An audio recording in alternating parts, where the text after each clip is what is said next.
The breaking news out of the NFL, the Colts benching Anthony Richardson. He tapped out of the last game. They are now tapping out on him, at least for the upcoming game here. They're putting in Joe Flacco, who has had a better season than Anthony Richardson here. What was the decision behind this?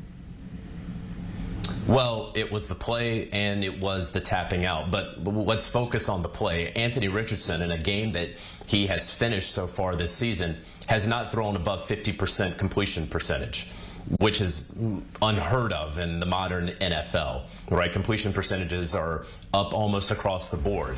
And last week, I think he was somewhere hovering around 30%. He was 10 of 32 last week. We see right there the lowest completion percentage in a season.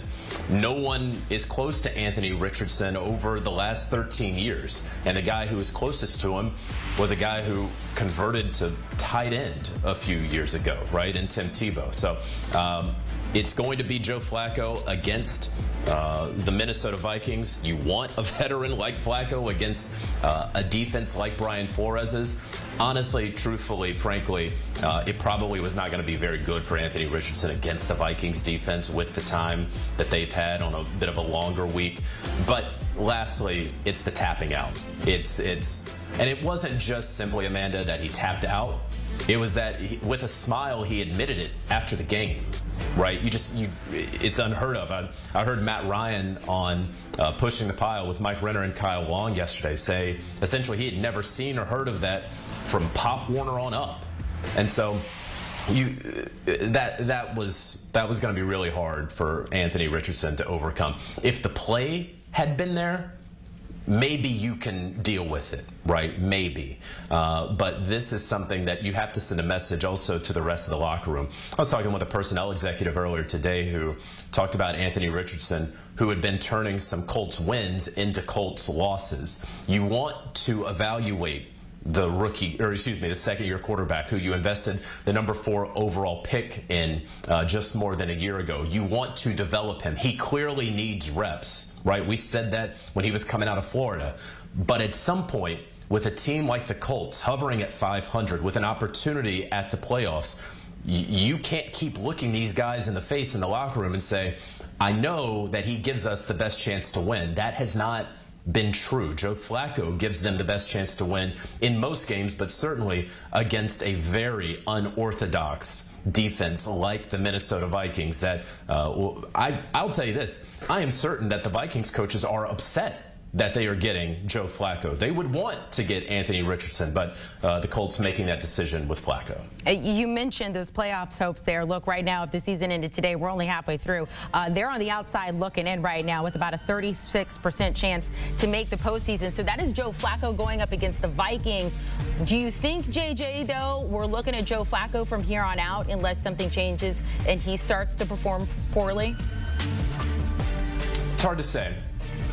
Understand the question, certainly. It's hard to say right now. You'd have to know what practice is like, how Anthony Richardson is engaged, how he's practicing out there, how things are going to be going with Joe Flacco, right? He's going to keep you in games, may win you some games, but you don't think that he's going to lose you some games necessarily. But they do have some difficult tests coming up, the Colts do. Again, the Vikings. Then they get the Buffalo Bills. They travel to the Jets. And then they have the Detroit Lions. Like, those are, out of those 4 games, those are 3 good defenses. And the Jets, if they could get their stuff together in 3 weeks, could be a 4th good defense that the Colts are going to be facing. Do you put Anthony Richardson back out there against any of those teams? I'm not sure. So if you're benching Richardson right now, and Flacco gives you the best chance to win, because when you bench a rookie, that you put a guy, I keep calling him a rookie, he's a second-year player, but he was the number 4 overall pick. When you bench that player, look at what Carolina just did with Bryce Young. He's only starting against the Denver Broncos because Andy Dalton sprained his thumb in a car accident. Like, you're going to sit him for a while. So I don't know when exactly you would identify bringing Anthony Richardson back. You know Joe Flacco is not your future. The investment you made in Anthony Richardson says he is your future. But clearly he's going to have to ride the pine for a little bit, learn, be engaged, be better simply before he gets back in the game. JJ, I'm going to tap out of the segment. I appreciate it and your time here. There you go. Exactly. Both of us are going to take a little break. We're not done talking about these two guys, though, in this breaking news in the NFL. CBS Sports HQ, you can find all of your highlights right there. Jacqueline, I know you're going to talk about this. I did have Anthony Richardson early in the season. I knew you did. Early in the season. He's not there anymore.